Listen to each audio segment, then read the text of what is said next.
Ismail Saibari at PSV Eindhoven. Ismail Saibari under Vincent Kompany.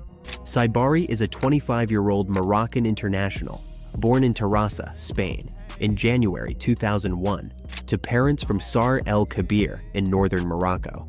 His path is unusual. He was raised partly in Spain, partly in Belgium, and came through youth football across several countries, including time at Beerschot and Anderlecht, before the move that changed everything. First, the moment everyone is watching.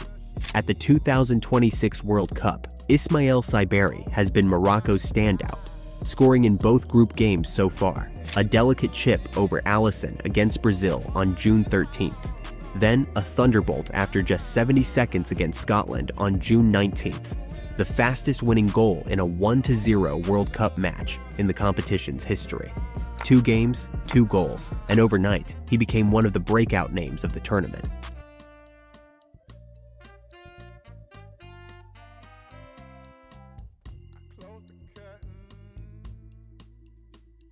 Pedri Gonzalez Lopez was born on November 25, 2002 in the Canary Islands. His family moved to the nearby town of Tegeste when he was just 3, and it was there that Pedri's love for football took root. He grew up in a humble household that lived and breathed the sport. His parents ran a local bar in town, and his grandfather had even founded an FC Barcelona supporters club in Tegeste. From his earliest days, Pedri was immersed in the game, kicking balls in the town square, playing indoors with his brother, and listening to family tales of Barca legends. Before he was born, he was already a Barca fan. At least that's what he said himself, showing just how deep the family's passion ran for football. In these formative years, the quiet boy from Tegeste dared to dream that one day he might wear the Blaugrana jersey. From the youth level, it was obvious that Pedri was incredibly talented. As a child, he joined his hometown club, initially playing as a center back, a pretty unlikely beginning for someone who was destined to be an attacking midfielder. By the age of 13, he had showed so much skill on the ball that he was scouted by Juventud Laguna, a famous youth club on the island. It was here where he continued to develop his skills. In the local area, everyone knew him as the skinny kid with a wonderful first touch and vision beyond his years. Pedri idolized Andrés Iniesta and other Spanish maestros.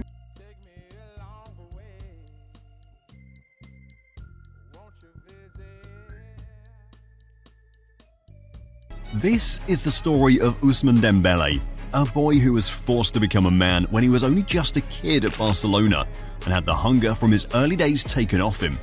Before we get into Dembele, hit that subscribe button to Football Historia if you haven't yet for more content like this. There was no denying his talent from an early age. After early spells at ALM Evreux and Evreux FC 27, Dembele joined Rennes in 2014, and just 1 year later, after impressing with the youth teams, Dembele was ready for the big jump. He made his debut coming on as a sub versus Angers, and in his first start versus Bordeaux, Dembele was off the mark. He followed this up with an assist in his next game versus Stade Rennes. And he was so good that by the end of his first, Dembele had racked up 12 goals and 5 assists in 26 league games for Stade Rennes. 17 goal contributions as a teenager, and the hype around him was already building. So much so that his first season as a pro for Rennes proved to be his final one for the club. Borussia Dortmund signed Dembele for a €35 million fee, and in turn, the young Frenchman continued delivering the performances that made him a breakout star in the first place. He was impressive in every competition he played for Dortmund that season, contributed to the team winning the DFB Pokal with a goal in the final. He racked up 30 goal contributions, which was 10 goals and 20 assists in 49 games that season, and by the end of the 2016-17 campaign, Dembele was on the move again, this time to an even bigger club, but it also became the move that would change his career.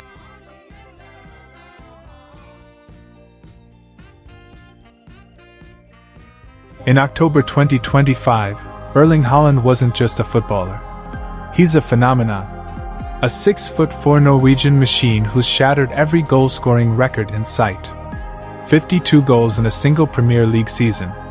A Champions League final screamer that left jaws on the floor. He's the name on every fan's lips, the face on every billboard, the kid from Bryn, Norway, who became football's unstoppable force. But rewind to 2010. Picture a scrawny 10-year-old kicking a battered ball on a muddy pitch in a town so small it barely registers on a map. No one knew his name. No one cared. His dreams were laughed at. From the streets of a poor Madrid neighborhood to one of the greatest right-backs in football history, this is the story of Achraf Hakimi. In the streets of Getafe, on the southern edge of Madrid, nobody expected anything extraordinary. It was a working-class neighborhood, industrial, unglamorous. The kind of place people passed through, not the kind of place that produced global football icons. But in a small apartment there, a Moroccan family was quietly building something remarkable. Hassan Hakimi had left his hometown near Casablanca with almost nothing. His wife Saida had done the same. They arrived in Spain with a dream that had nothing to do with football. Just the simple, desperate hope of a better life.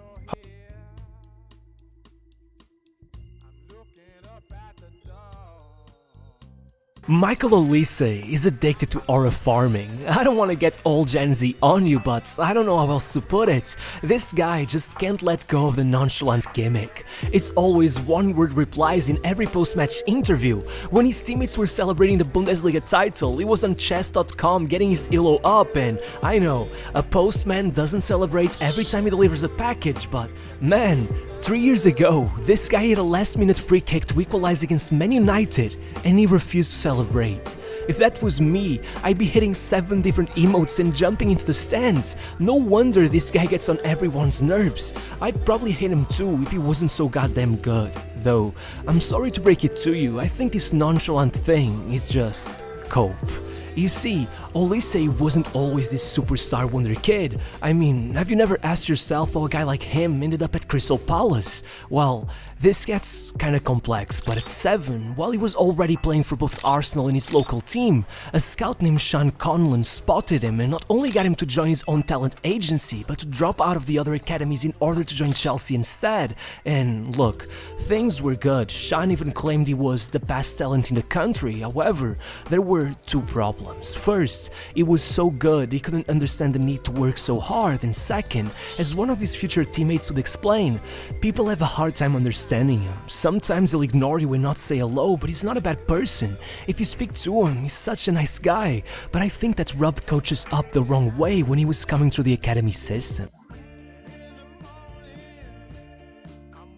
Here comes Harry Kane, his long-awaited media shoot in a Bayern shirt. The first weeks in Munich have gone by in the blink of an eye. A packed schedule on and off the pitch and straight down to brass tacks. That is classic Harry Kane! It's Harry Kane again! An early milestone, his 4th goal in his 4th Bundesliga game for Bayern. Oh, it's gone to Kane!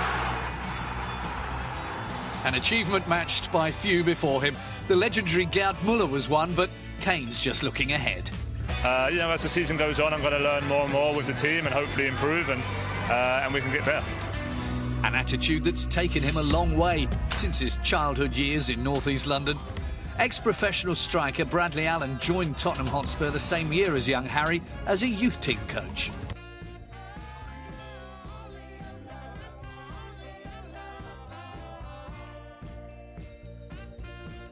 Vinicius Jr. grew up as a Brazilian wonder kid, but by the age of 17, the whole country laughed at him. He was able to sign for Real Madrid for 45 million euros, and for the first 3 years was labeled a flop until he finally became the best football player in the world. But despite his talent, he has also become the most hated player in all of Spain. So, how did he do it? How did a 45 million euro flop become the best, but also the most hated player in the world? This is the full story of Vinicius Jr. Vinicius Jr. was born on the 12th of July 2000 in São Gonçalo, Brazil, a poor area in Rio de Janeiro. Vinny's first taste of football came in 2006 when his father took him to a feeder academy associated with Flamengo, where Vinicius was first documented as a left back, but very quickly they realized that he was destined to play higher up the pitch, as even from a young age he was lightning quick and could do magic with the ball at his feet. Vinny's family was poor, so much so that he had to go and live with his uncle just to be able to shorten the distance to training. But luckily for the family, when he turned 10 years old, he was handed his first youth contract with Flamengo, and the family started to receive financial aid from the club. This was a big deal because Flamengo were one of the biggest clubs in all of Brazil, meaning his family started to see his football ability as the ticket to a better life. And as time went on, they started to believe this more and more because Vini dominated football at youth level, really making a name for himself. At 16 years old, he got the call-up to play for Brazil's under-17 team in the South American Championship.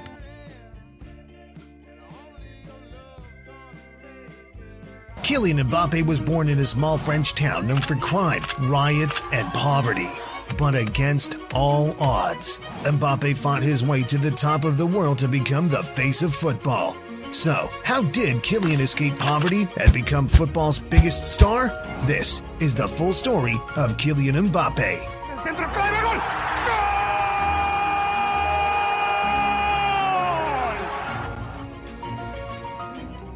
On the 20th of December 1998, Kylian Mbappe was born. This was just 6 months after France lifted their first ever World Cup, but little did the world know that thanks to Kylian, it wouldn't be their last. Mbappe was born in a Parisian suburb named Bondy. This was the poorest area in Paris, known for its high crime rate and frequent riots, meaning Mbappe's upbringing was far from one of luxury.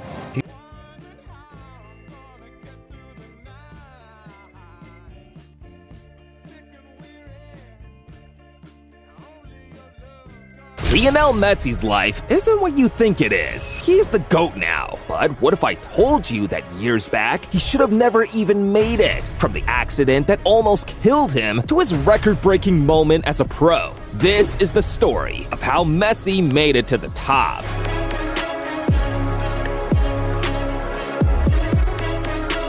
And I've got to start from the beginning, where Messi was lucky to still be alive in the first place. Messi was born on June 24th, 1987, and his birth story wasn't anything to write home about. His parents, Jorge and Celia, were so poor that sometimes even getting what to eat was a problem. Leo was the last of the Messi kids, having older brothers named Rodrigo and Matias, and a younger sister named Maria. Despite the challenges they faced growing up,